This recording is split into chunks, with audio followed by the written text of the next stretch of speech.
Бағана тиктокта отырсам, бір қыз жазып жатыр.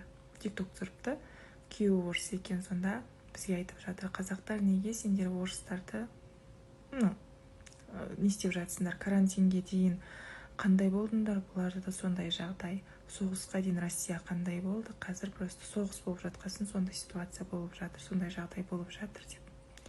Мен ол қыздың несін сақтамаппын, шынымды айтсам. Лайк та баспаппын, іздедім. Осы жерде дуэт қылып түсірер едім, негізі жауап қылып. Күйеуі орыс болғасын, может, мүмкін күйеуін қорғаған түрі шығар енді.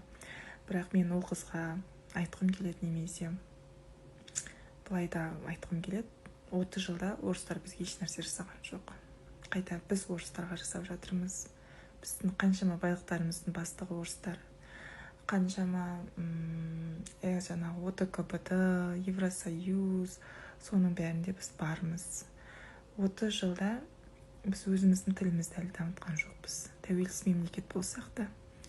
Енді бұны айтуымыздың кемі жоқ та. Біз Россияның бізге өтіп кеткені жоқ.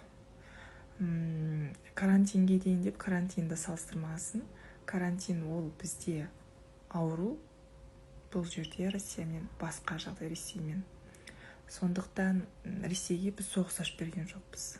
Яғни соғыс деп айтқан жоқпыз, дұрыс па? Ресейге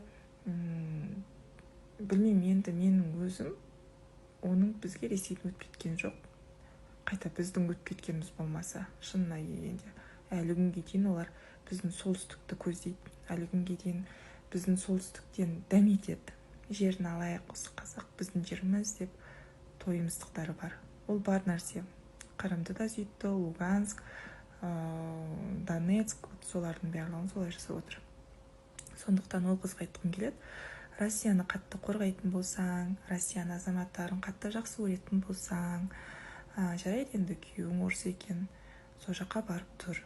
Сол мобилизация бар ма, басқасы бар ма, сол жақты қолда. Соғысатын болса соғыс, күйеуіңді соғысқа жібер.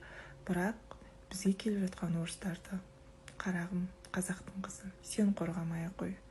Бізге келіп жатқан орыстар өзінің елін сатып келіп жатқан адамдар, өзінің елін қорғай алмай, өзінің несін, жаңағы жерін қорғай алмай, өзінің басына түскен қайғысы емес, мемлекеттің несіне түскеннен көтере алмай жатқан адам, ертең біздің елімізге де, Құдай сақтасын, бет аулақ күн туса, олар елдеріне қашып кететін адамдар. Сондықтан ақ жол, жолың ашық. Осыны белгілеп кетіңіздер, ол қызды.